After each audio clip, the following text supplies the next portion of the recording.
Anthony Ridley never thought a fence could change his life. But the day the HOA boxed in his ranch and locked the gate, he realized this wasn't about wood, wire, or steel. It was about control, arrogance, and a padlock he didn't own. Out in Abilene, Texas, Anthony, a broad-shouldered black man with deep brown skin, close-cropped hair salted with gray, and hands hardened by years of ranch work, had fought to build the life he wanted. Every wrinkle on his sunburned face told a story of sweat and persistence. Every callus on his palm, proof that he'd earned this land. But that March morning, when he stepped onto his porch in his scuffed boots, faded denim, and dusty button-up coffee steaming in his hand, his jaw tightened at the sight before him. A gleaming new perimeter fence cutting through his property, erected without his permission. His cattle were trapped behind it, grazing nervously like prisoners in their own pasture. At the center stood a steel gate with a heavy lock and a polished sign that read, "Property Access Managed by the Lakeside Meadows Homeowners Association." Rage burned hot in his chest as he stormed down the road where two HOA workers in polos tightened bolts, refusing to meet his eyes. Just then, Marjorie Kane pulled up in her spotless silver SUV. Marjorie, the HOA president, was a sharp-featured white woman in her early 50s. All blonde hair, pearls, and a navy pantsuit that screamed authority.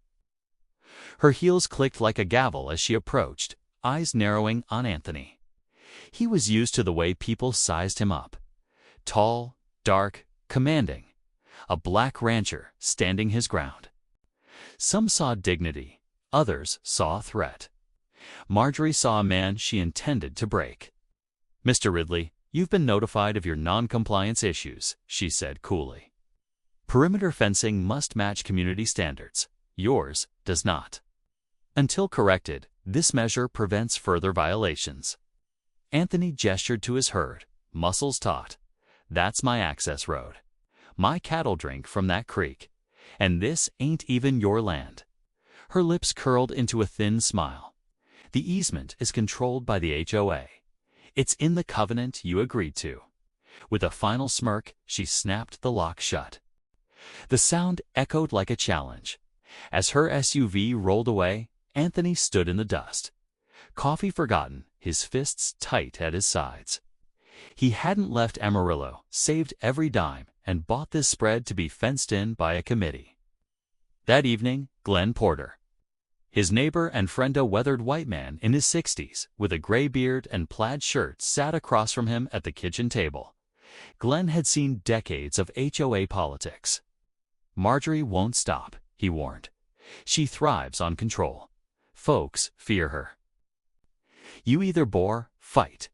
Anthony's voice was low but steady. "Then I'll fight." The battle began at the next HOA meeting inside the clubhouse, where folding chairs creaked and the air stank of coffee and tension. Marjorie sat at the center like a queen, flanked by board members who nodded at every word. Anthony rose, boots echoing against tile, towering in his faded denim and presence. Eyes followed him, some curious, some wary. It wasn't every day a black rancher stood toe-to-wide with Marjorie in this mostly white, rule-bound community. He laid out his case, voice firm but controlled. "This is a working ranch, not a manicured lawn. My fence is safe, practical, and keeps my herd in."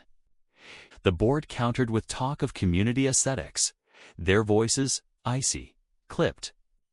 Anthony didn't flinch, pointing out neighbors whose fences violated the same rules without penalty.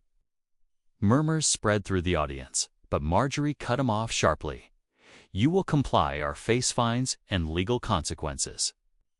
His jaw tightened, but he didn't lower his eyes. "Outside," Glenn muttered. "Careful, son.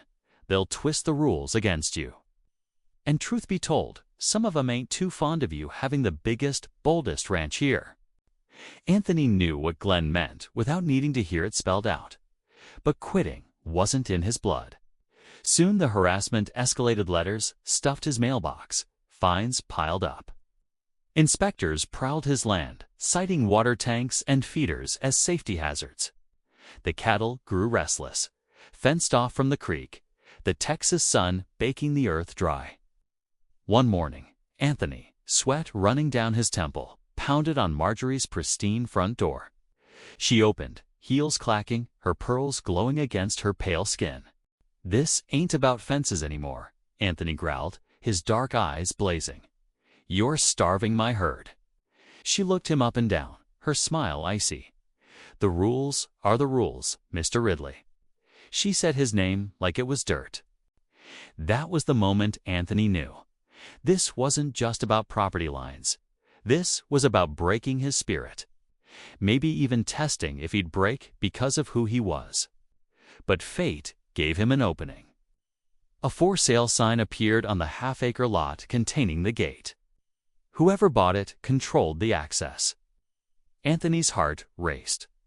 If he could secure it, the power would shift. But he had to move quietly. If Marjorie found out, she'd crush the deal.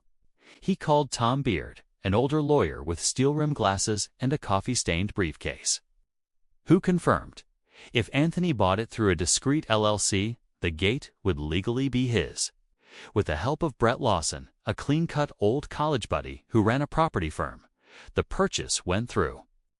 Weeks later, Brett handed him a key on a worn leather fob. The first time Anthony slid the key into that padlock, the metal clicked open with a sound sweeter than gospel. He swung the gate wide, and his cattle thundered toward the creek, hooves kicking dust, tails swishing. For a moment, Anthony felt the pride of every ancestor who'd fought for land and freedom.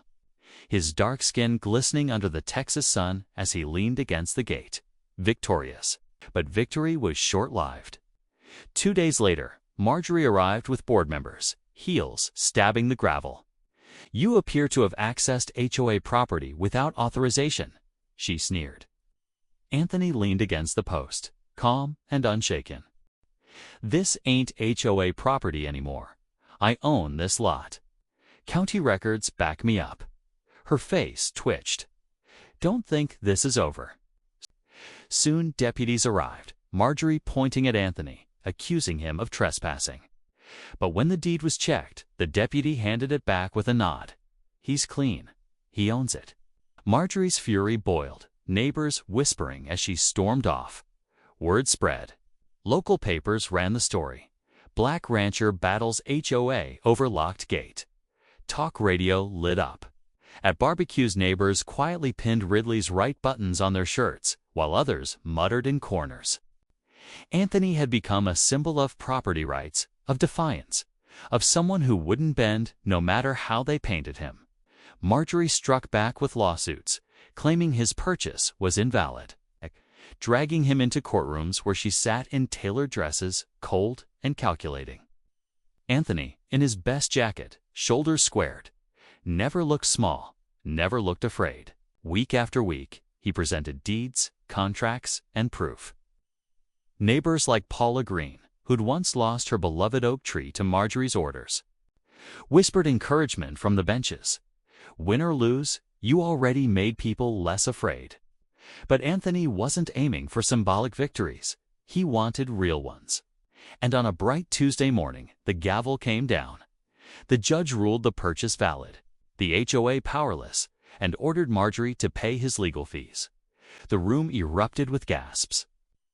Marjorie's face drained, her empire cracked. Anthony rose tall, his dark hand gripping the folder of evidence, and for the first time in months, he allowed himself a small smile. Outside, reporters swarmed him. "Mr. Ridley, what does this mean to you?" His voice was steady, low, resonant. This was never about offense. It was about standing your ground. Don't let anyone take what's yours just because they think they can. Back at the ranch, the evening sun dipped gold across open fields as Anthony leaned against his unlocked gate, cattle drinking free at the creek. Glenn appeared with 2 beers, handing him one. "Feels good, doesn't it?" Anthony nodded, sweat and dust streaking his brow, eyes shining. "It's more than good. It's knowing they don't run me. Not now, not ever." Word spread, and the HOA's grip loosened. Neighbors who'd once whispered now spoke up. Marjorie, once feared, now walked with her head lower, her heels not as loud. The community had changed. And Anthony Ridley, the black rancher they tried to fence, proved to everyone that persistence, courage, and truth could break locks stronger than steel. No one could fence in his land, his life, or his dignity lest he let them.